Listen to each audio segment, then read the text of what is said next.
আল্লাহ পাক রব্বুল আলামিন পবিত্র কালামুল্লাহ শরীফে ইরশাদ করেন, ওয়া ইন তাউদ্দু নি'মাতাল্লাহি লা তুহসুহা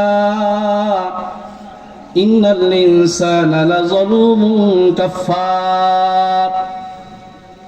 আল্লাহ পাক রব্বুল আলামিন বলেন, বান্দা, আমি আল্লাহ তোমাকে এত নিয়ামত দিয়েছি, এত নিয়ামত তুমি ভোগ করতেছ। আমার নিয়ামতগুলো যদি তুমি এক এক করে গণতে শুরু করো, তোমার হায়াত ফুরিয়ে যাবে, তোমার জীবন শেষ হয়ে যাবে। আমি আল্লাহ তাআলার নিয়ামত গণে তুমি কখনো শেষ করতে পারবা না। আল্লাহ পাক রব্বুল আলামিন এত নিয়ামত আমাদেরকে দিয়েছেন। আমরা যদি আল্লাহর গুণগান, আল্লাহর প্রশংসা করতে শুরু করি, কখনো প্রশংসা করে আল্লাহর গুণগান গেয়ে শেষ করতে পারবো না। আল্লাহ পাক রব্বুল আলামিন পবিত্র কালামুল্লাহ শরীফে বলেন, এই দুনিয়ার বুকে যত বৃক্ষরাজি আছে, যত গাছপালা আছে, এগুলোকে যদি কলম বানানো হয় এবং সাগরের পানিকে যদি কালি বানানো হয়, আর ওই কলম কালি দিয়ে আল্লাহ তাআলার গুণগান লেখা শুরু করে, পৃথিবীর সমস্ত কলম শেষ হয়ে যাবে, কালি শেষ হয়ে যাবে, আল্লাহ তাআলার কথা বলা, আল্লাহ তাআলার গুণগান লেখা শেষ হবে না। আল্লাহ তাআলা বলেন, ওয়ালাউ আন্না মা ফিল আরদি মিন শাজারাতিন আকলাম ওয়াল বাহরু ইয়ামুদ্দুহু মিন বা'দিহি সাবআতু আবহুরিন মা নাফিদাত কালিমাতুল্লাহ ইন্নাল্লাহা আজিজুল হাকীম। আল্লাহ তাআলা বলেন, দুনিয়ার সমস্ত গাছপালাকে যদি কলম বানানো হয়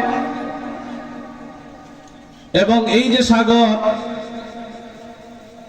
এই সাগরের সাথে যদি আরো 7 সাগর যুক্ত করে এগুলোকে কালি বানানো হয়, আর ওই কলম কালি দিয়ে যদি আল্লাহর গুণগান লেখা শুরু করে, সকল কলম শেষ হয়ে যাবে, কালি ফুরিয়ে যাবে, আল্লাহ তাআলার গুণগান গাওয়া শেষ হবে না। সাগরের জল যদি কালি হয়, বৃক্ষরাজিকে যদি কলম বানায়, সাগরের জল যদি কালি হয়, বৃক্ষরাজিকে যদি কলম বানায়, সব কালি শেষ হবে, কলম ফুরিয়ে যাবে, সব কালি শেষ হবে, কলম ফুরিয়ে যাবে, শেষ হবে না প্রভু তোমার শান, লিখা হলো না প্রভু তব গুণগান, লিখা হলো না প্রভু তব গুণগান। তুমি কত যে মহান,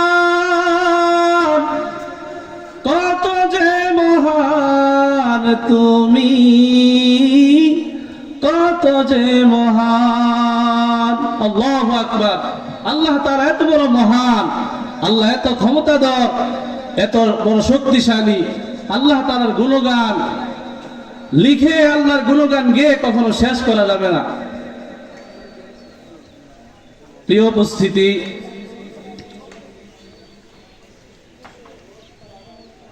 আমার ভাইয়েরা, আমার বন্ধুরা, আল্লাহ পাক রব্বুল আলামিন যেহেতু আমাদের প্রতি অনুগ্রহ করেছেন, ইহসান করেছেন, আল্লাহ তাআলার ইহসান, আল্লাহ তাআলার অনুগ্রহ